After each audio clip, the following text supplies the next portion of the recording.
dizemos amém. Amém. Pode tomar o seu lugar e abra sua Bíblia comigo no Evangelho de Cristo Jesus, segundo escreveu Lucas, o doutor Lucas, Lucas capítulo 23, leremos a partir do versículo de número 32, Evangelho de Cristo, segundo a narrativa de Lucas, capítulo 23, a partir do versículo 32, até o 43. Se você encontrou, diga amém. Lucas, meu irmão, se você não encontrar Lucas na palavra, na Bíblia, eu prego uns livros aí que eu falo para o povo, vai no índice, mas Lucas, meu irmão, você deve ter visitado Lucas em algum momento, espero que há pouco tempo. Encontrou Lucas? Tem gente procurando? Se estava lá a Bíblia na hora, é só eu falar, né?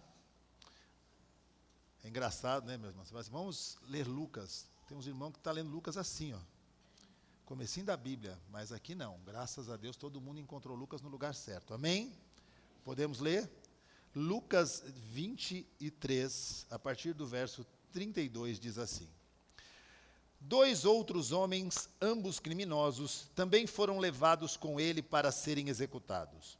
Quando chegaram ao lugar chamado Caveira, ali o crucificaram com os criminosos, um à sua direita, o outro à sua esquerda. Jesus disse, Pai, perdoa-lhes, pois não sabem o que estão fazendo.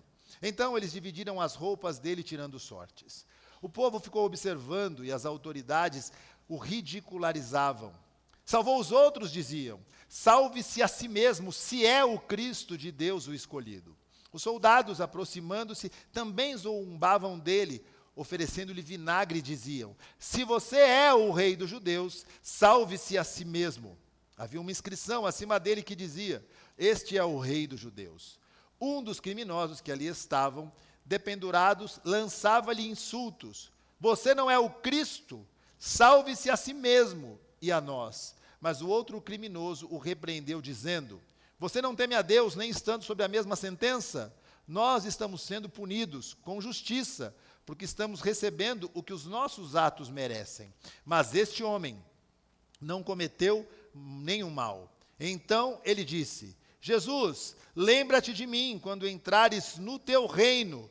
E Jesus lhe respondeu, eu lhe garanto, lhe asseguro, hoje você estará comigo no paraíso. Amém. Queridos, eu gostaria nessa manhã de ceia, não poderia ser diferente, de pensar sobre a cruz, de pensar sobre a importância da cruz e do caminho da cruz. Nós estamos no mês da família, e nesse mês nós teremos muitas programações para a família. Eu espero que você não só hoje no final possa ouvir os avisos, mas possa reservar um tempo na sua agenda nesse mês de maio, para crescer, para aprender e para viver como família. Nós como igreja somos uma família, e como família nós sentamos hoje, nós nos reunimos ao redor dessa mesa e comemos e bebemos juntos. Mas esse ato que a ceia mostra, é o ato que dividiu a história entre antes e depois de Jesus. É o ato que mudou e que trouxe significados que antes não eram conhecidos por nós. Jesus, o Deus homem, viveu entre nós. E por pouco mais de 3 anos, esse homem se levanta e ele prega, e ele anda pelos lugares, e ele caminha pela terra com o objetivo da salvação e de mostrar a este mundo quem ele era.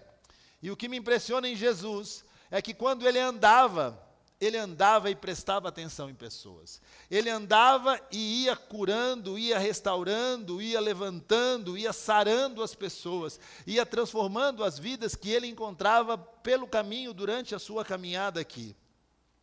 Jesus sempre foi esse. Aquele que por onde passava, mudava vidas, transformava histórias e mudava destinos. Jesus sempre foi esse, Jesus nunca mudou.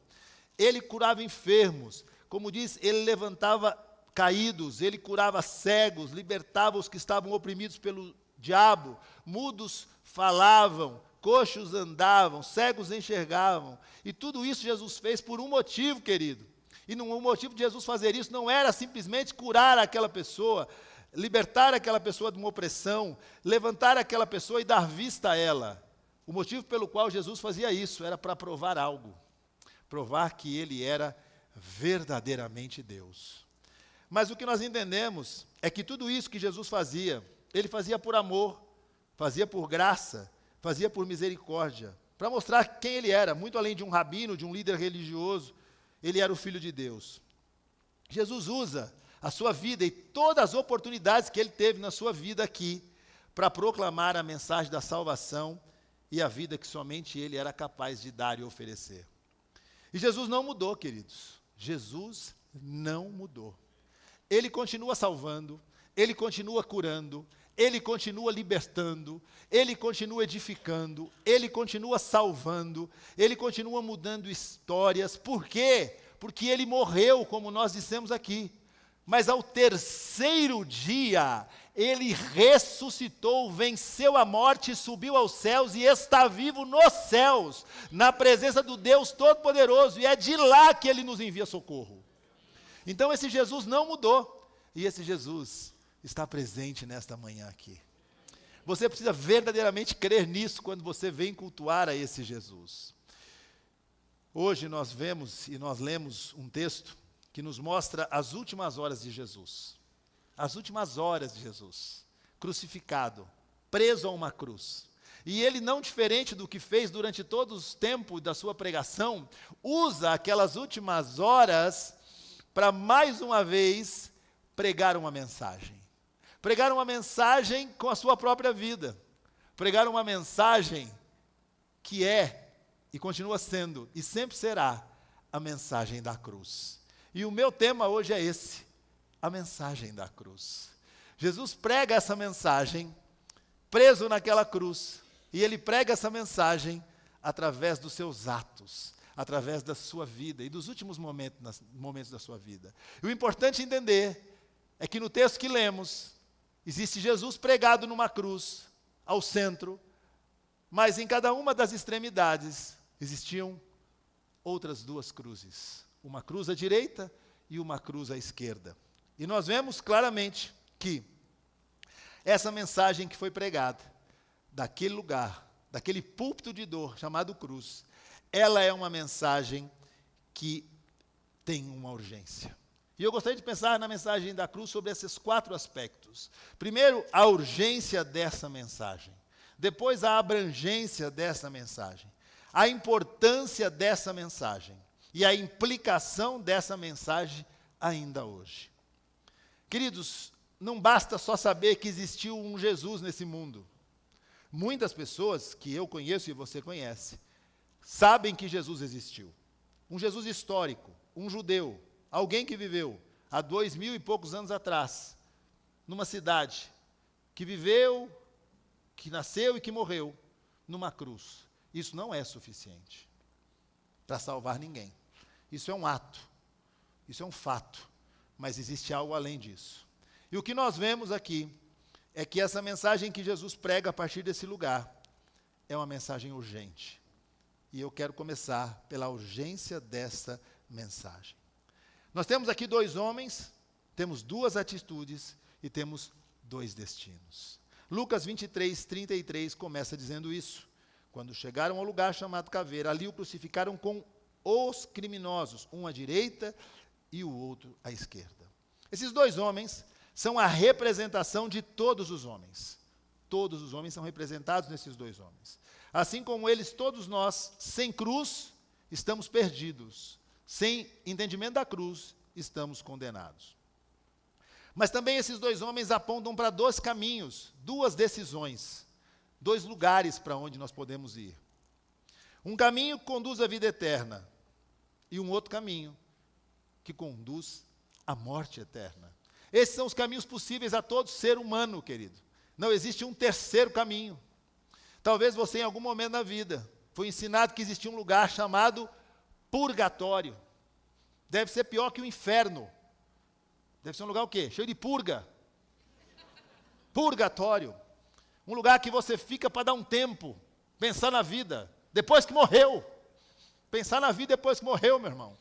E ali daquele lugar, você vai para um destino, talvez, quem sabe para o céu, se não continua lá. Queridos, não existe esse lugar. Existe um lugar chamado céu e um lugar chamado inferno. E 2 caminhos, e cada um deles conduz a um desses lugares. Porque Romanos 3, 23 diz de que desde que Adão pecou, todos pecaram e destituídos estamos da glória de Deus. Todo homem nasce afastado de Deus. Esse é o caminho que nascemos.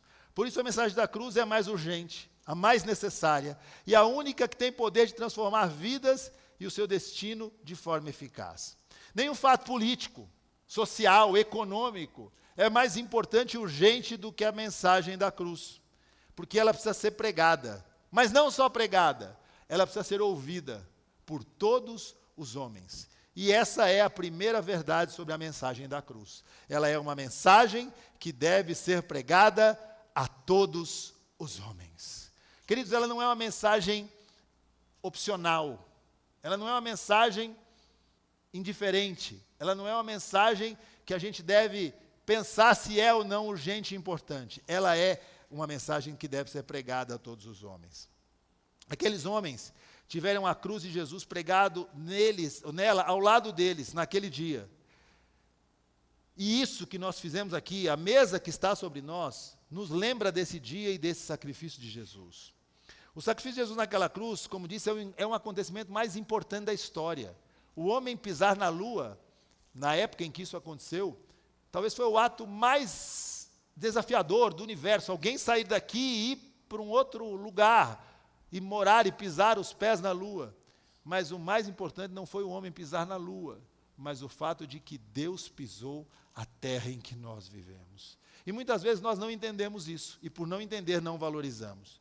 Essa mensagem é a única que tem poder de mudar histórias e destinos, e é só ela que pode ser importante. Um dia um homem chamado Nicodemos, um religioso, procura Jesus numa noite, escondido de vergonha para que não fosse visto na presença de Jesus, Nicodemos, e vai lá e começa a inquirir Jesus, o porquê dos milagres, o porquê ele fazia essas coisas, o porquê os milagres aconteciam. E a resposta de Jesus para Nicodemos foi o verso que todo crente já nasce com um chip interno que sabe falar de cor. É o único, mas é um chip interno que Deus coloca no crente na conversão. João 3,16. Olha como é verdade. João 3,16. Porque Deus amou o mundo de tal maneira que deu seu Filho unigênito, para que todo aquele que nele crê não pereça, mas tenha a vida eterna. Tem alguns que estão sem chip, mas nós vamos pôr o chip. Queridos, João 3,16 foi algo que Jesus diz a um homem chamado Nicodemos. Mas no versículo 17 e 18, ele diz que a vinda de Jesus teve um propósito. E esse, se você não tem o chip, está escrito assim: pois Deus enviou o seu Filho ao mundo não para condenar o mundo, mas para que este fosse salvo por meio dele. Quem nele crê não é condenado, mas quem não crê já está condenado, por não crer no nome do Filho unigênito de Deus. Querido, igreja, sem essa mensagem, sem a compreensão dessa mensagem, sem a pregação dessa mensagem, sem o compartilhamento dessa mensagem, ninguém é salvo. Só essa mensagem tem poder para salvar, para resgatar e para curar. O desejo de Jesus, como lemos em João, é que todos ouçam, creiam e sejam salvos por esta mensagem. E a minha pergunta é clara para você: se você já creu nesta mensagem, se você compreendeu esta mensagem, se essa mensagem foi e é e continua sendo a mensagem que levou você à salvação, a mensagem da cruz, que foi pregada e que eu espero que você tenha ouvido. Mas o segundo ponto é a misericórdia dessa mensagem, porque ela não só é urgente, mas é uma mensagem de misericórdia. A abrangência dessa mensagem. Jesus, quando estava sendo crucificado, faz uma oração no verso 34 de Lucas 23, quando ele diz ao Pai: perdoa-lhes pois não sabem o que estão fazendo. Então eles dividiram as roupas dele, tirando sortes. As primeiras palavras de Jesus, quando crucificado, são essa oração. Uma oração feita a Deus, ao Pai, em favor do pecador e do transgressor. Querido, Jesus viveu uma vida de bondade e misericórdia. Como agora na cruz, ele vai desassociar a vida que viveu da sua morte. Entenda que ele estava sendo morto, pregado na cruz, cuspido vilipendiado, humilhado, e diante daquilo ele olha para aqueles que estavam fazendo isso e ora, e a oração dele é: Pai, perdoa-lhes. Meus irmãos, a vida de Jesus sempre expressou isso: perdão, misericórdia, graça, e naquela atitude da cruz, nós vemos a coerência do que ele pregou, de como ele viveu e de como ele morreu. Porque a mensagem da cruz é isso. A mensagem da cruz é uma mensagem de perdão e de misericórdia. A mensagem da cruz é isso. Mensagem de perdão e de misericórdia. Jesus faz um pedido ao Pai. E o pedido que ele faz ao Pai é um pedido de perdão. Crê em algo. Não existe pecado que o Senhor Jesus não tenha poder para perdoar. Será que você crê nisso? Com esse amém, primeiro, eu não creio nisso. Você crê que não existe pecado que Jesus não possa perdoar? Amém. Muita gente vive uma vida, queridos, não desfrutando do perdão que Jesus conquistou na cruz. Porque nós vamos errar, nós vamos falhar, mas o pecado que nós trazíamos na nossa natureza foi quebrado na cruz do Calvário e por isso somos salvos. E quando pecamos, e quando erramos, e fazemos isso com alguma frequência, talvez seja mais crente você que eu, você peque menos que eu, mas eu peco e erro. Peco por muitas coisas, peco em pensamento, peco por omissão, peco por palavras, e muitas vezes nós pecamos por não receber perdão e por não dar perdão. Nós temos que entender que perdão não é um sentimento, queridos. Perdão é uma necessidade. Deus, em Cristo Jesus, nos perdoou, porque não existia como nós chegássemos ao céu se não fosse o perdão que Jesus conquistou na cruz. E muitas vezes nós fomos perdoados, mas não sabemos do quê. Você acha que foi perdoado porque brigou com seu marido, brigou com a sua esposa, tratou mal seus filhos? Você foi perdoado de um pecado que separava você da presença de Deus. E esse perdão que nós recebemos é o perdão mais difícil de ser dado. E muitas vezes nós não temos a grandeza de perdoar, bem baseado no perdão que recebemos. Então eu tenho algo para dizer para você. Se você tem algo que você não perdoou, alguém que você não perdoou, algo que você carrega no seu coração, entenda: perdão não é sentimento, perdão é decisão. Não ore com aquela oração do crente que você fala assim: meu irmão, você precisa perdoar tal coisa. Ele fala: eu vou orar para sentir. Sentir o quê, querido? Sentir vontade de perdoar. Sabe quando é que você vai sentir vontade de perdoar? Diga aí. Nunca. Aí eu tenho uma vontade de perdoar louca. Mentiroso você. Eu gosto mesmo é de perdoar. Mentirosa você. Porque perdão não é sentimento. Perdão é decisão. E por que a gente perdoa? Primeiro, porque a gente olha para o exemplo de Cristo. E segundo, porque a gente é inteligente. Porque quem não perdoa, vive com o defunto amarrado nas costas. Quem já não passou, né, meu irmão? Um tempo em que você dorme com o defunto, acorda com o defunto, come com o defunto, e o defunto já foi. Já enterrou, já não existe. E você está lá, agarrado com o defunto. Olha para o defunto, não perdoou. Estou orando. Para quê, querido? Sentir vontade de perdoar. Não vai sentir. Dá uma bica no defunto. Fala: eu perdoo você. A hora que você faz o defunto, dá no pé. Experimente perdoar como Jesus perdoou você. Por uma decisão, não por um sentimento. Perdão liberta, perdão cura, perdão restaura, perdão abre portas, perdão resolve relacionamentos, perdão reconstrói famílias, perdão muda casamentos. Perdão é algo divino, algo que nós vamos fazer a partir de um tempo e de um momento, quando lembrarmos do perdão que Jesus concedeu a cada um de nós. Amém? Mas como terceiro ponto, nós temos uma necessidade, que é a crença nessa mensagem. A crença nessa mensagem. Aqui está a sua importância. Queridos, é importante crer nesta mensagem. Que mensagem? A mensagem da cruz. Qual é a mensagem da cruz? Jesus morreu na cruz. Não é essa. A mensagem da cruz é a compreensão do que isso fez no mundo espiritual. Entenda a partir do verso 35 de Lucas 23, que o povo fica observando e as autoridades ridicularizam Jesus. E olha a frase que 3 vezes nós temos aqui. O povo olhando diz para Jesus: salve-se a si mesmo, se é o Cristo de Deus, o escolhido.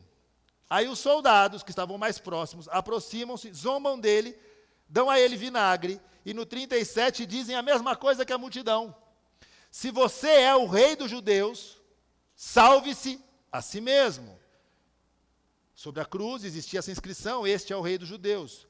Mas aí vai chegando mais perto, entenda, a multidão, entenda, os soldados mais próximos, se é o Cristo, salve-se a si mesmo. Soldado, se é o Cristo, salve-se a si mesmo. Mas vai apertando, e agora a palavra é do criminoso do lado, do vizinho de cruz. Entendeu isso? Vizinho de cruz. É o vizinho de cruz. Olha o que ele diz no verso 39. Um dos criminosos que ali estavam, reproduzindo o que a multidão disse, o que os soldados disseram, diz agora: um dos criminosos que ali estavam dependurados, lançava-lhe insultos: você não é o Cristo? Salve-se a si mesmo. Mas esse aqui não quer só que salve a si mesmo. Esse aqui é o vizinho de cruz. Salve-se a si mesmo e a nós também. Entenda como é importante a crença na mensagem de forma correta. As pessoas queriam que Jesus provasse que ele era quem dizia ser, o Cristo, o Salvador. Mas como ele podia provar isso para a multidão, para os guardas e para o vizinho de cruz?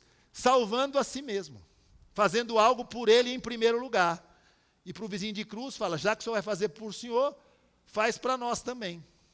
Queridos, muitas vezes nós vamos crer em Jesus a partir do momento em que ele fizer algo por nós.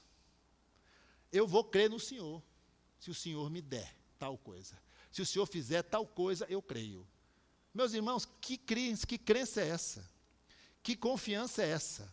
É a confiança desse povo. Se és o Cristo, salva o Senhor, prova para nós que o Senhor é o Cristo, descendo daí. Porque não é possível que o Senhor, sendo o rei, o Cristo, o Salvador, está aí inerte, está aí parado, preso com esses escravos aí, e não tem poder para descer dessa cruz. Meus irmãos, o problema é um só: Cristo tinha todo o poder de descer daquela cruz. O problema é que se ele salvasse a ele próprio, ele não nos salvaria. Se Jesus descesse da cruz, nós jamais subiríamos ao céu. Jesus se entregou por amor, por nós. Ele poderia descer da cruz, mas não fez isso, porque nos amou até o fim. Mas nós muitas vezes não valorizamos isso. Não valorizamos, queridos, não compreendemos que essa é a verdade. Sabe por quê? Porque só tem uma maneira de você crer na mensagem da cruz: por fé. Porque a mensagem da cruz é uma mensagem de fé. Não tem como.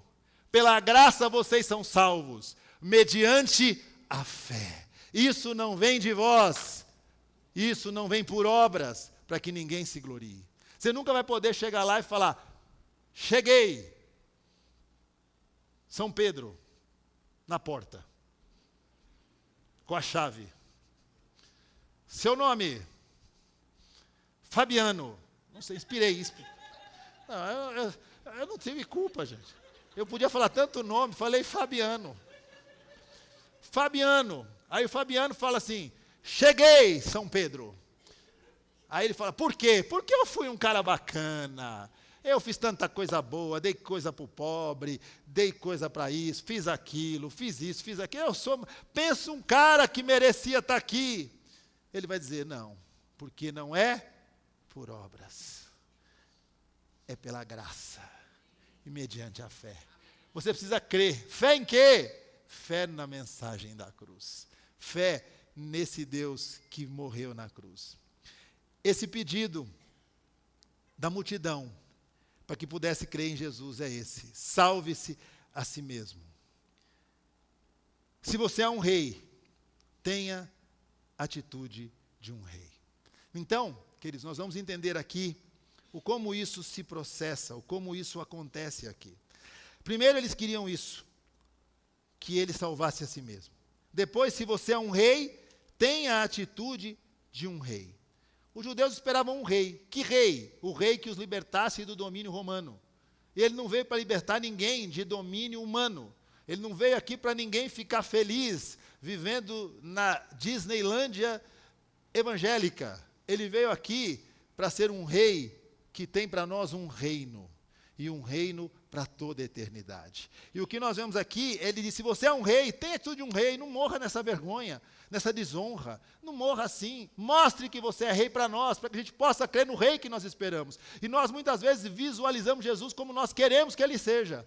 Senhor Jesus, eu queria que o Senhor fosse assim. É o irmão que eu já contei aqui numa pregação dias atrás, é aquele que você fala assim, a Bíblia diz isso, ele fala assim, mas no meu ponto de vista, esse é o crente do capeta. É do capeta.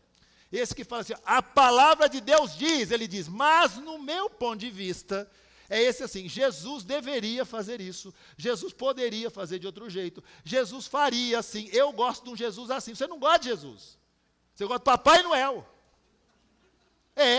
Bota uma roupa vermelha, um saco, enche de presente e fica pedindo e ele fica jogando. Entendeu? Jesus é rei. O rei que tem um reino, e um reino na eternidade. Veja a atitude de um rei na pessoa de Jesus.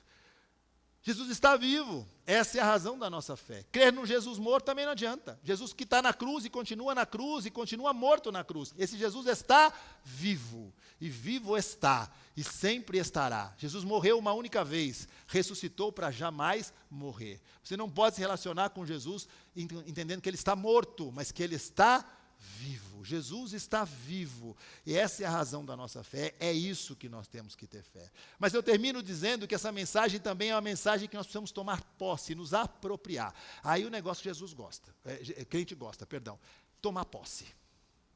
Hoje você vai tomar. Vai tomar posse. Vai se apropriar. Sabe do quê? Da mensagem da cruz.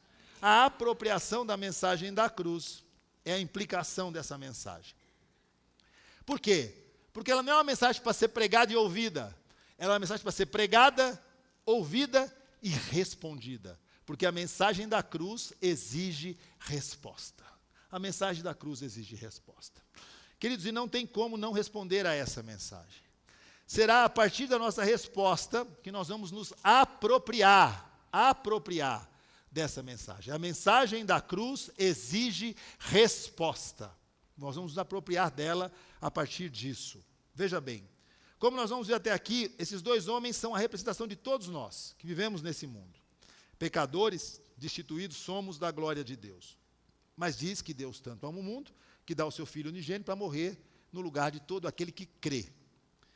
Mas o que esse texto mostra é que todos nós estamos sobre a mesma condição, como aqueles dois ladrões também estavam, mas existiam dois caminhos possíveis para todos os homens. Como disse, cada um deles leva a um destino, um a vida eterna e outro a morte eterna. Um nós já nascemos nele, o outro nós acessamos através da cruz. Você precisa entender algo, meu irmão e minha irmã, e meu querido amigo e amiga que estão aqui e que me ouvem nessa manhã. O caminho que conduz à morte não é opção, ninguém escolhe esse caminho. Você nasce nesse caminho. Nasce lá. Existe um muro que separa o homem de Deus. Todo homem, toda mulher, nasce de um lado do muro, afastado de Deus. Afastado de Deus. E o que nós vemos é que este caminho é mudado a partir da apropriação, do entendimento desta mensagem, a mensagem da cruz. Essa resposta será dada seguindo um caminho, o caminho daquele ladrão à direita. O primeiro caminho, o primeiro passo do caminho, é o reconhecimento da culpa, reconhecendo a minha culpa. Porque olha o que diz aquele criminoso, aquele assassino: você não teme a Deus, nem estando sobre a mesma sentença? Nós estamos sendo punidos com justiça, porque estamos recebendo o que os nossos atos merecem. Mas este homem não cometeu mal nenhum. Primeira coisa que nos põe no caminho da salvação é o reconhecimento da culpa. Não é da culpa do vizinho. Eu acho que esse meu vizinho, minha mulher, meu marido precisa de Jesus. Porque ele tem problema, meu filho precisa. Eu e você precisamos. Eu e você somos culpados. Reconhecimento da culpa. Mas ele segue. E nós vamos entender que aquele homem justo morria sem ter cometido nenhum mal. Mas sabe o que me chama a atenção? É que no início da crucificação, se você olhar para um texto que está lá em Mateus 27, não precisa abrir, eu vou ler. Ele vai mostrar que no começo daquelas horas de dor e sofrimento, ambos os criminosos tinham a mesma posição sobre Jesus. Olha o que diz Mateus 27. A partir do 41, rapidamente lerei. Da mesma forma, os chefes, os sacerdotes, os mestres da lei e os líderes religiosos zombavam dele, dizendo: salva os outros, mas não é capaz de salvar a si mesmo. É o rei de Israel? Desça agora da cruz e nós vamos crer nele. Ele confiou em Deus. Que Deus o salve agora, se dele tem compaixão, pois disse: sou o filho de Deus. Olha o que diz Mateus 27, 44. Igualmente o insultavam os ladrões que haviam sido crucificados com ele. No início daquelas horas, ambos zombavam de Jesus, ambos riam de Jesus. Talvez você se pareça com um desses homens. Talvez você ouve a mensagem da cruz já por algum tempo, talvez por muito tempo, e você vai dando passos. Como aquelas horas se passavam, você caminhou. E você foi olhando para Jesus, aprendendo de Jesus. E o seu coração foi sendo mudado. Porque em poucas horas, um desses homens teve o coração mudado. O que ele viu, o que ele ouviu, com certeza a oração de Jesus, que ao lado dele dizia: Pai, perdoa todos esses, eles não sabem o que fazem. O perdão na boca de Jesus falou alto ao coração de um daqueles homens, de um deles. Aquelas horas o fez conhecer Jesus de perto. E no fim daquele sofrimento, ele olha para Jesus. E sabe o que ele enxerga? Ele não enxerga um homem morrendo na cruz. Ele enxerga um rei. Esse é o segundo passo. Enxergando um rei. Querido, Jesus é Rei dos reis, Senhor dos senhores. Você só vai dar um passo rumo à sua salvação quando você olhar para Jesus e enxergar que Ele é Rei. Não um rei que dá tudo que você quer, mas um rei que deu além do que você imagina. Deu a sua vida para morrer no seu lugar. Aquele ladrão enxerga um rei. E a prova disso é o pedido dele. Jesus, lembra-te de mim quando entrares no teu reino. Eu reconheço que o Senhor não tem pecado e eu tenho, mas eu reconheço que o Senhor tem um reino e que o Senhor pode me fazer entrar nesse reino. Louvado seja Deus. Lembra-te de mim quando entrares no teu reino. Mas ele termina fazendo algo. E esse é o terceiro passo da salvação. Ele termina descansando sob uma promessa. Queridos, aquele ladrão não morreu naquele momento. Jesus morreu rapidamente. Diz as Escrituras que o Pai poupa o sofrimento de Jesus. E ele, dando um brado, morre, dizendo: está consumado. Mas aqueles outros dois ladrões continuaram sofrendo por horas. E o que sustentou aquele ladrão naquelas horas de sofrimento foram as últimas palavras de Jesus. As últimas: eu te garanto, hoje você estará comigo no paraíso. Vão existir momentos na sua vida, meu irmão, que a única coisa que vai sustentar você é a certeza de que esse Jesus tem descanso para a sua alma. É nessa promessa que você precisa descansar. que esse mundo, e nesse mundo, nós teremos aflições. Mas ele disse: tem de bom ânimo, porque eu venci o mundo. E ele não venceu o mundo dando presentes para nós. Ele venceu o mundo morrendo na cruz por nós. E foi a morte dele na cruz que nos deu essa promessa de que o dia que nós sairmos desse mundo, fecharmos os olhos aqui, convictos da nossa salvação através da pregação do Evangelho verdadeiro, nós estaremos para sempre com Ele na eternidade. Louvado seja Deus.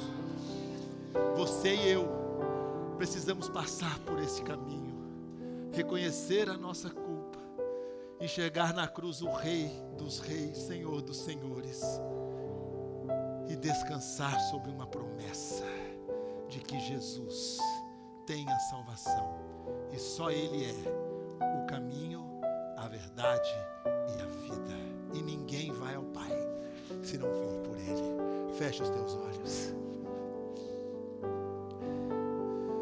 Senhor, nós estamos hoje felizes aqui, porque mais uma vez nós nos lembramos do sacrifício de Jesus na cruz por nós. Obrigado porque temos a salvação, que um dia o Senhor conquistou para nós através da cruz. E a mensagem da cruz foi pregada ao nosso coração e nós assim o recebemos. Nós somos alvos do amor de Deus, que nos perdoou e continua nos perdoando os nossos pecados. Recebemos fé para crer nessa mensagem e fé para viver, enfrentando os desafios da vida, crendo que Jesus sempre cuida de nós, que somos seus filhos. Pois também um dia, como um daqueles dois homens, nós respondemos sim ao convite que a mensagem da cruz nos fez e continua fazendo a todos que olham para esta cruz, que já não mais tem o Senhor pregado lá, mas a cruz vazia, que nos mostra que um instrumento de dor se transformou num instrumento de vida e salvação. Jesus morreu na cruz, mas venceu a morte, subiu aos céus, mas um dia vai voltar. E enquanto Ele não volta, Ele cuida de nós, Ele habita em nós, Ele nos garante a salvação permanente e inabalável, e nos ajuda a crer no amanhã. Talvez você entrou aqui, meu querido, e você precisa desta mensagem da cruz ser verdade na sua vida. E ela só será verdade a partir do momento em que você receber a esse Jesus no seu coração. É só essa mensagem que faz você descansar, porque só essa mensagem tem a promessa de vida eterna. Sem ela, o seu caminho não é o céu, mas pela cruz você tem a garantia da vida eterna.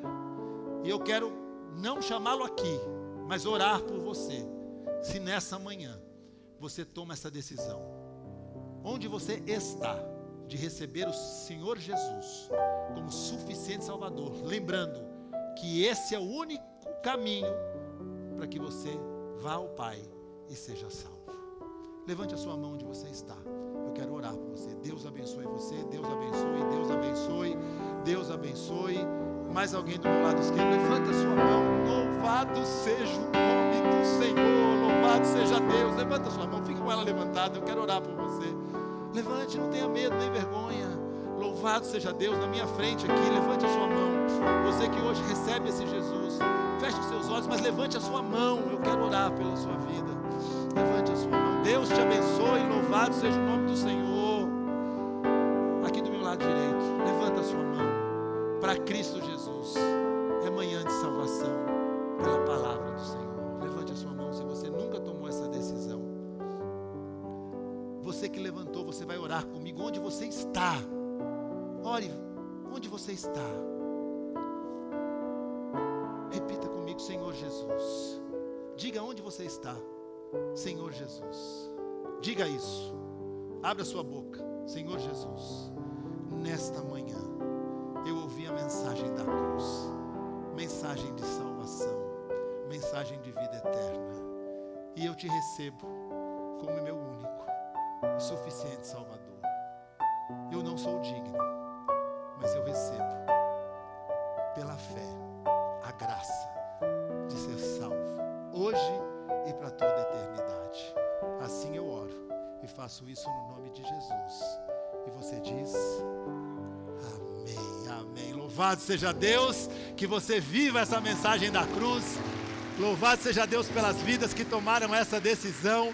E por favor, não vá embora. Você que tomou essa decisão, eu vi as mãos levantadas, sei quem são. Eu quero dar um abraço e dizer, olhando nos seus olhos, você tomou a decisão mais importante da sua vida nesta manhã. Louvado seja Deus. Amém? Amém, querido.